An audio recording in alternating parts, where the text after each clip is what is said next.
dramatic outcomes in the political arena, if no other. Political revolutions have a similar reputation as events that inexorably force change within a particular country, though many revolutionaries seek to spread their message beyond geographical borders. The word, though, is too large, too capacious, to be owned by any particular ideology. Since the late 19th century, there have been not just communist or socialist revolutions, but nationalist revolutions, democratic revolutions, and constitutional revolutions too. There have been revolutions that have brought violence to millions of people, and others that were entirely bloodless. Revolutions led by men and women with a lifelong commitment to bringing them about, and revolutions with no leaders at all, or with accidental or reluctant figureheads. Revolutions that made genuine, extended, and sometimes successful efforts to improve the lot of the people, and revolutions that brought nothing but heartache and hardship.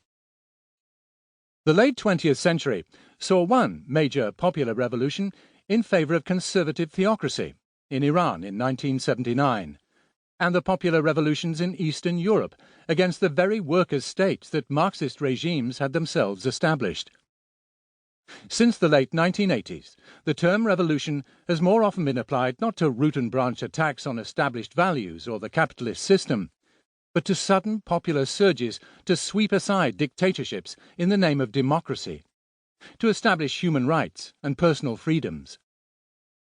Unlike Leninist or Maoist revolutions, these have been welcomed by the people with their hands on the world's levers of power, at least so long as they pose little threat to established commercial or geopolitical interests.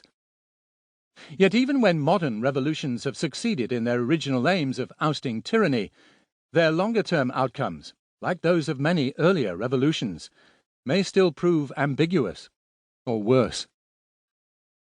The word itself was first applied to radical political change within a polity only in the 17th century, though it did not yet carry the meaning that La Rochefoucauld understood.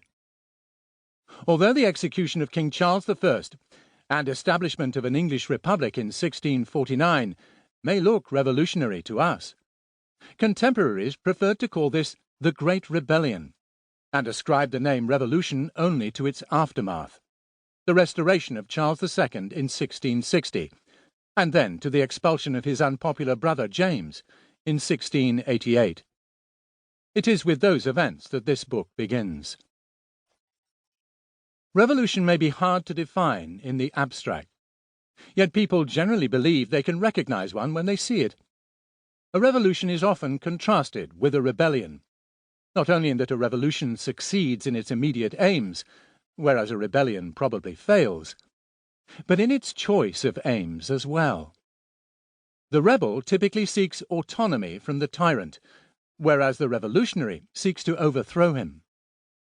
The revolution releases a heady sense of liberation, an urgent and sudden change like the opening of a dam.